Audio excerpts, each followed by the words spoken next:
los comentarios de los temas más importantes en el Sol de la Mañana en este martes 3 de marzo, año 2015.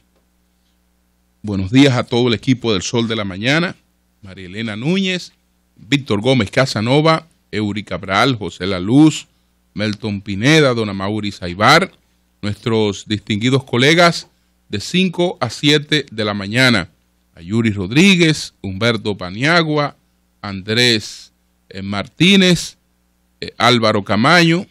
Buenos días en Santiago de los Caballeros a Ramón Paulino, así late la ciudad corazón. Manuel González Manegonte, nuestro catedrático del sector agropecuario, Rafael Díaz, nuestro cronista deportivo, Helen Gil, nuestra productora, Sonia Patiño, nuestra coordinadora, Joa Bernal, y a todo el equipo de BTV Televisión. Habían especulaciones porque no se había informado sobre el regreso del presidente Danilo Medina, por lo menos hasta el anochecer, y es en la noche, cuando ya hay una información oficial. El presidente Danilo Medina regresó en vuelo privado por San Isidro a las 9 y algo de la noche, y hoy se reincorpora a sus actividades en el Palacio Nacional. Entonces, ahora lo que corresponde es que se produzca una información sobre el chequeo que se hizo en Miami. Estas cosas siempre son importantes, pues, plantearlas. Es el jefe del Estado. Estos son temas que no son temas particulares, no son temas privados, y la explicación evita la especulación. Bienvenido, presidente Medina, que hoy estará en sus labores habituales en el Palacio Nacional. Yo también quiero, antes de irme a dos temas que me van a tomar en gran medida mis comentarios, saludar el anuncio hecho por la Superintendencia de Bancos de la República Dominicana. 6.751 ahorrantes del Banco Peravia que tienen depósitos de menos de 500,000 pesos podrán retirar su dinero. Podrán retirar lo que tenían en el Banco Peravia, sus ahorros que estaban en el Banco Peravia, sus cuentas corrientes que estaban en el Banco Peravia, que con monto de menos de 500,000 pesos, entre los que hay 6.751 personas, pues van a recibir lo que es suyo, que es su dinero, que estaba ahí, pues, guardado, y ellos no podían disponer de ese dinero. Esto se hará en cualquier sucursal del Banco de Reservas de la República Dominicana. La persona lleva su documento de identidad y lleva un formulario de validación. Primero se valida la deuda. Joa Bernal, usted tenía aquí este depósito, se comprueba todas esas cosas, se llena ese formulario de validación, su documento y su dinero. Su dinero, que usted no es culpable de que pues ese banco presentara esas situaciones. Entonces eso es importante. Eso es importante porque con los ahorros de la gente siempre debe haber plena garantía de que esos ahorros no se pierden. Y eso contribuye con la salud de toda la banca nacional. Así es que nos alegra mucho, Luis Armando Asunción, este anuncio de que se resolverá el problema de los ahorrantes del Banco Peravia. Si usted está entre ellos, haga sus gestiones para que retire su dinero en las oficinas del Banco de Reservas de la República Dominicana. El sol de la mañana, el sol de la mañana, el sol de la mañana. Quiero retomar el discurso del presidente Danilo Medina en la parte en la que se refirió al problema migratorio y a lo que él planteó. Él decía lo siguiente: señoras y señores, estamos construyendo entre todos un país con verdadera igualdad y justicia social. Un país sin exclusión y sin discriminación, pero también un país ordenado, riguroso y en el que debe imperar el cumplimiento de la ley. Durante décadas el Estado dominicano arrastró serias deficiencias institucionales y legales en esta materia, por lo que los problemas se fueron acumulando sin que ningún gobierno ordenara nuestro sistema migratorio de manera permanente. Hay un reconocimiento, aunque tenemos un problema que se ha acumulado de manera histórica y que ningún gobierno pues lo había encarado. Ningún gobierno lo había encarado.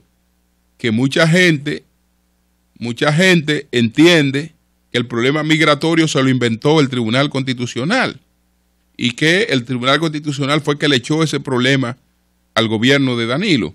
Danilo aquí está haciendo una admisión de que es un problema que estaba ahí, acumulándose. De manera irresponsable, los gobiernos no haciendo nada frente a este problema. Él destaca lo siguiente, dice en su discurso: ya en 1966, el entonces presidente, doctor Joaquín Balaguer, señalaba la falta de una política inmigratoria inspirada en los intereses de la República. Conscientes de esa necesidad, decidimos actuar con responsabilidad y poner en marcha el plan de regularización y documentación más ambicioso que se haya realizado, no solo en nuestro país, sino, me atrevería a decir, en todo el continente. Decidimos asumir el tema migratorio como un asunto esencial para el presente y el futuro de la República Dominicana. Óigase bien, que bastantes discusiones tuve incluso con colaboradores cercanos cuando se produjo lo de la sentencia por el alegato de que ese no era un tema del programa de gobierno de Danilo Medina. Yo dije aquí varias veces, bueno, si ese no era un tema del programa de gobierno de Danilo Medina, ese programa tenía una grave carencia, porque si uno de los problemas esenciales no forma parte de un programa de gobierno, ese programa de gobierno, entonces, desde luego que no está completo. Entonces, ¿qué dice el presidente? Que este es un asunto esencial para el presente y el futuro de la República Dominicana. Entonces, un asunto que es esencial para el presente y el futuro tiene que ser parte de todas las gestiones de los gobiernos responsables. Como lo demuestran las medidas implementadas en 2014, que han contado con un amplio consenso nacional y con la colaboración activa de ese poder legislativo.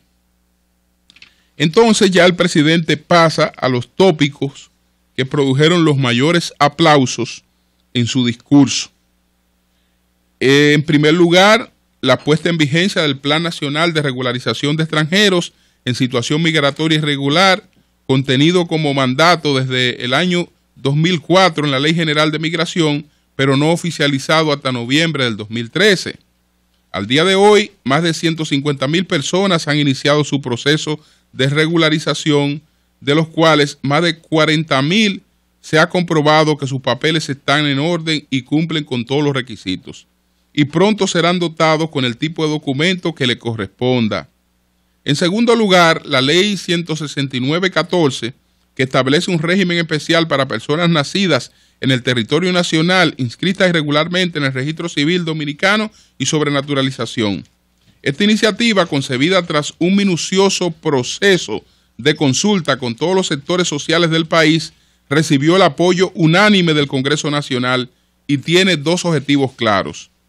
Primero, resolver la situación de aquellos descendientes de los padres extranjeros en situación migratoria irregular que contaban con documentos expedidos por las autoridades de nuestro país que los acreditaban como dominicanos. Esta ley convalida esa documentación siempre y cuando los beneficiarios no tuvieran participación directa en la irregularidad documental. ¿Qué es lo que estableció esto? Bueno, todas las personas que estaban en el registro civil, que estaban asentadas en el registro civil, se le iba a reconocer su condición se le iba a aceptar como dominicanos, siempre y cuando ellos no fueran los que hicieran el fraude. En muchos casos, los padres hicieron el fraude, entonces no se iba a poner a los hijos a pagar por la responsabilidad de los padres. Si ya usted estaba asentado en el registro civil, usted se va a quedar asentado si usted no fue el que participó en el fraude. Yo creo que esto es un gesto muy generoso de un país que quiere resolver estas situaciones, pero resolverla tomando en cuenta el drama humano. Entonces, el segundo objetivo de esta ley es brindar un espacio a aquellas personas nacidas en territorio dominicano con ambos padres extranjeros y que nunca fueron inscritos en las oficialías del Estado Civil. Entonces, ¿qué pasa? Ambas leyes, o la ley, contiene dos plazos clave. Hubo un plazo, que fue el plazo de 90 días que venció el 2 de febrero. Ese plazo que venció el 2 de febrero era para aquellas personas, hijas de extranjeros, que dicen haber nacido en República Dominicana. Usted nació en República Dominicana, tiene evidencia de que nació en República Dominicana, es hijo de extranjeros, ha estado de manera irregular en este país, pero dice que nació aquí. Ok, la ley le confirió un plazo para usted presentar las pruebas, la evidencia de ese nacimiento en República Dominicana. Entonces este plazo venció, se prorrogó y ya venció, que fue el plazo del 2 de febrero. ¿Cuál es el otro plazo? El otro plazo es el plazo que está vigente hasta el 16 de junio de este año. Es el segundo plazo, y este plazo tiene otra categoría. Este tiene otra categoría. Se han abierto 24 oficinas, etcétera. Y bueno, uno está dirigido a los hijos de los extranjeros, que uno está dirigido a reconocer a las personas que nacieron en territorio dominicano, que estaban asentadas en el registro civil, aunque hubiese alguna irregularidad. Si esa persona no fue quien propició esa irregularidad, perfecto. El otro plazo dirigido a los hijos de extranjeros ilegales que no estaban asentados en el registro civil. Y entonces el otro plazo es para todos aquellos que, estando en territorio nacional, quieran acogerse a la regularización, que es el que vence el 16 de junio de este año, y sobre el que el presidente advirtió que no hay plazos. El país no puede llegar más lejos de donde ha llegado, y nos encontramos de todas maneras con que, aún con todo este esfuerzo, este plan es un fracaso. Pero ¿es un fracaso por parte de la República Dominicana? No. Este plan es un fracaso porque lo que se le quería atribuir a la República Dominicana no era un problema de la República Dominicana. ¿Por qué? Porque se quería decir que aquí había una cantidad de personas que no tenían documentos porque la sociedad dominicana no le había dado esa oportunidad, o porque la sociedad dominicana le ha negado esa oportunidad. No, esos extranjeros no tienen documentos porque vienen de un país donde nunca han tenido documentos. Y la única manera de darle una situación legal a una persona es a través de sus documentos. Cualquier joven que reside en España que está estudiando. Tengo un caso de un hijo, por ejemplo, tiene un carnet de residente por un año en su condición de estudiante, que se lo da el Estado español. Usted es residente en España por un año, pero ese carnet está basado en los documentos que tiene esa persona. Si esa persona no tuviera documentos, España no le puede dar un carnet, porque España tiene que saber cómo se llama la persona a la que le está otorgando el carnet, dónde nació esa persona, no importa el país que sea, dónde nació, y todas las informaciones básicas de esa persona. Si esas informaciones no están, no se le puede pedir a la República Dominicana que haga lo que no se hace en ninguna parte del mundo.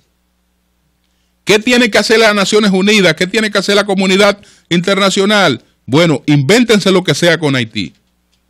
Hagan una ley especial allá para resolver el problema de la indocumentación. Y entonces, eso permitirá que en el futuro, gente que quiera tener residencia de trabajo en la República Dominicana pueda tenerla, etcétera, porque ni siquiera residencia de trabajo pueden tener si no tienen la documentación. Pero eso no es un problema de la República Dominicana. Y entonces yo espero que la República Dominicana actúe con la contundencia que tiene que actuar. Que actúe con la contundencia que tiene que actuar, porque está bueno para chantaje. Está bueno para chantaje. El problema que estamos viviendo nosotros, nada más lo estamos viviendo los dominicanos. Esto es una situación única en el mundo. Única en el mundo. Porque hay 8 países que están en territorios insulares, es decir, varios países, más de un país, 2 países, hasta 3 países en una isla. Ahora, 2 países totalmente distintos en una isla, eso es un caso particular de los dominicanos. Pero también esa desproporción en términos de desarrollo, eso es un caso particular y único de los dominicanos. Y en consecuencia, si nosotros no hacemos lo que tenemos que hacer, el futuro nuestro es el espejo de Haití. Nosotros seremos lo que es Haití en estos momentos, un estado colapsado. Y yo creo que no nos merecemos eso. Así es que he querido resaltar esta parte del discurso, porque yo espero que palabra dada sea palabra cumplida, como lo ha dicho el presidente Danilo Medina. Son las 7:20 minutos. El sol de la mañana. El sol de la mañana. Desde que empezaron los ataques de Quirino Ernesto Paulino Castillo contra el expresidente Leonel Fernández, seguidores del expresidente y el propio presidente han ofrecido varias explicaciones sobre las supuestas razones de esos ataques, demostrando que o ellos no tienen una idea clara de las razones de esos ataques, o la tienen, que yo creo que la tienen, pero al no quererla admitir, han tenido que presentar otras situaciones, con la mala suerte de que cada una de esas cosas que han presentado como posibles razones de esos ataques o como posibles promotores de esos ataques no resisten el más mínimo análisis. No lo resisten. Vamos a hablar de tres cosas que han dicho. Para entonces después de hablar de la cosa a la que le están corriendo, lamentablemente, a la que no quieren admitir. ¿Qué han dicho? Bueno, lo primero fue lo último. Lo primero digo que fue lo último porque lo primero fue lo de Humberto Salazar, que es muy similar a lo que está planteando ahora, por último, Vinicio Castillo Semán. Que supuestamente un sector del gobierno está coordinando estos ataques con Quirino Ernesto Paulino Castillo. Ya vimos la consecuencia del planteamiento de Humberto Salazar. Entonces, vamos a analizar este último argumento, después brevemente los otros dos, para irnos al cuarto. Miren, ustedes saben por qué esto no resiste ningún análisis. Por lo siguiente, nadie es loco ni nadie es suicida. En el PLD no hay un solo proyecto presidencial, incluyendo el de la propia reelección, si se diera. No hay un solo proyecto presidencial en el PLD que no esté contando con Leonel Fernández. Todo el que aspira a ser presidente de la República en el PLD, todos los proyectos presidenciales que hay en el PLD cuentan con Leonel Fernández. Porque el que no está contando con Leonel Fernández no tiene un proyecto presidencial en el PLD. Es decir, que eso es lo lógico. Eso es lo lógico. Quiero ser presidente, yo necesito a Leonel Fernández, necesito a Danilo Medina. Pero en este caso el que está recibiendo los ataques es Leonel Fernández. De manera que nadie que necesita a Leonel Fernández va a propiciar estos ataques, estas infamias contra Leonel Fernández, porque usted no va a destruir a alguien que usted necesita. Los otros aspirantes lo único que entienden es que deben ser ellos, no Leonel, pero ninguno tienen estas diferencias con Leonel Fernández para hacerse, digamos, cómplice de esas infamias, y menos aún para promoverla. Y el que conoce el gobierno, señores, el que conoce a Danilo Medina, sabe que es imposible que alguien se atreva a moverse en ese sentido sin enfrentarse a consecuencias graves de parte del mismo presidente Danilo Medina. Es decir, no, eso no tiene lógica. Nadie en el PLD haría una cosa como esa, porque todos cuentan con Leonel. Todos cuentan con Leonel. Entonces, esa es una explicación que usted ve que de que usted la analiza, usted dice, no, olvídese, por ahí no. En eso yo no lo creo. Que me cuenten otra, porque esa no la creo. Entonces, bueno, vámonos al cuento del mismo Leonel. ¿Qué contó Leonel? Que los ataques de Quirino provienen del narcotráfico. Bueno, del narcotráfico internacional, por la contundencia con que él la enfrentó. Parecería lógico porque él enfrentó y extraditó a Quirino, pero todo el mundo sabe que Quirino no está en manos del narcotráfico. Que el narcotráfico lo puede querer para algo a él, pero no para entrar en componendas con él y hacer ataques. Pero además, señores, el narcotráfico en su comportamiento tampoco hace ataques o propicia acciones que ellos consideren innecesarias. Sentencia de muerte a quien han considerado que le ha traicionado. Sentencia de muerte a quien afecta sus intereses. Pero se van dentro de esa lógica. No se trata de gente que está atacando por atacar. Déjame ver a quién ataco hoy. Y atacan. Y entran, incursionan. No. Ese no es el... No. Pero si ustedes quieren, quedémonos nada más con el hecho de que no puede provenir del narcotráfico cuando este hombre no está en manos del narcotráfico, y por el contrario, debe tener problemas con las familias de ese negocio. Debe tener problemas con las familias de ese negocio. Entonces, el argumento también es un argumento fallido.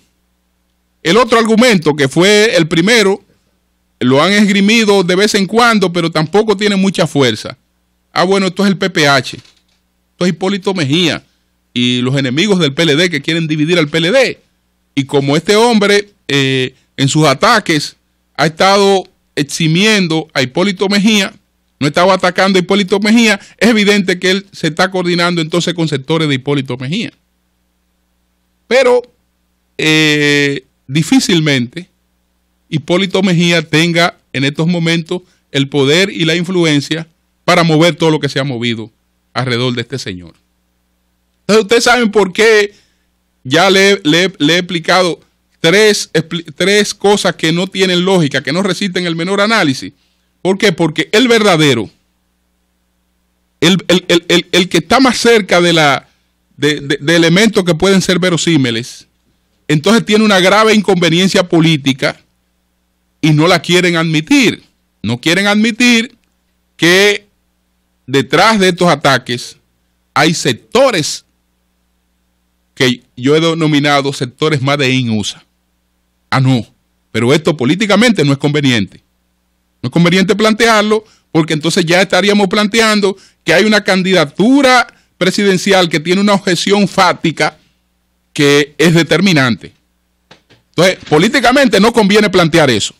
Políticamente, hablemos de cualquier cosa, aunque las cosas de las que se hablen, cuando la gente la pondera, se da cuenta que no tienen lógica. No tienen lógica. Entonces, si ustedes quieren, vamos a aplicarle lógica a esta cuarta explicación que yo doy. Y usted me dirá, bueno, esa tampoco tiene lógica. Porque, ¿por qué sectores Made in USA van a tener problemas con un político Made in USA?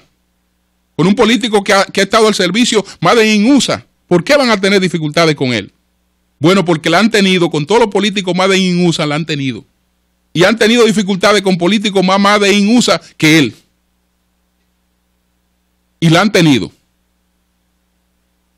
Y pese a expresiones de elogio, la han tenido. La han tenido. Este hombre, y hay un elemento importante que lo destacaba ayer el procurador, una parte del análisis que todo el mundo hace entra en el terreno de la especulación.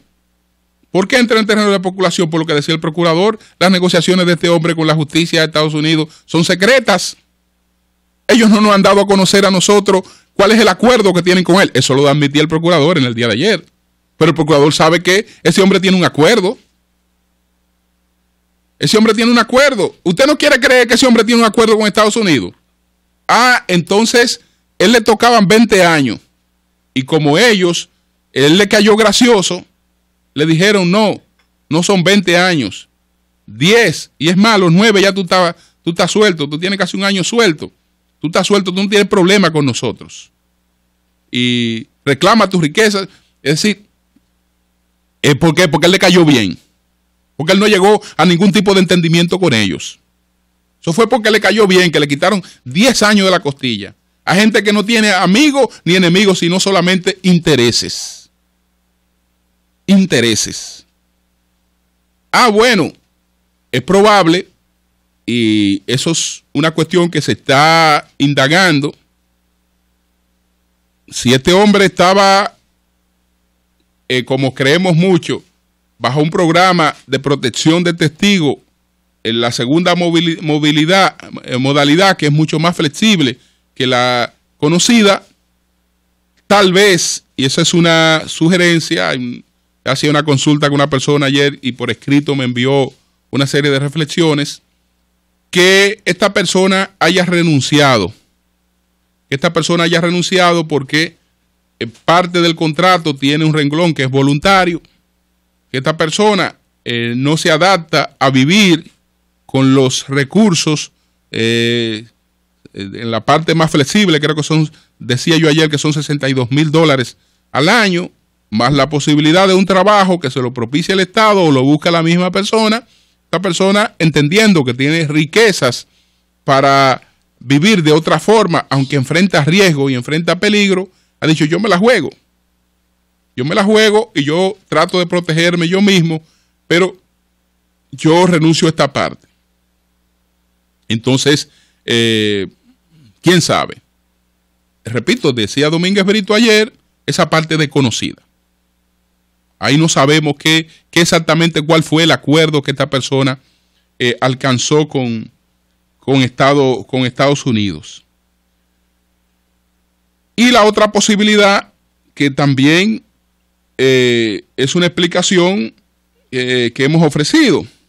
Este hombre, la razón de estos ataques, ¿cuál es? Decirle a las organizaciones con las que había tenido contacto, a las organizaciones con las que trabajaba, decirle: mi prioridad no fueron ustedes. A mí me pidieron una misión política y yo lo único que he hecho es cumplir con una misión política. Yo no he entrado en delaciones importantes para ustedes. Mi misión ha sido política y por eso ustedes han visto que yo me he concentrado en la parte política y mando por ahí ese mensaje. Pero bueno, sabe Dios si como ninguna de estas explicaciones han sido satisfactorias, porque en eso no hay uniformidad.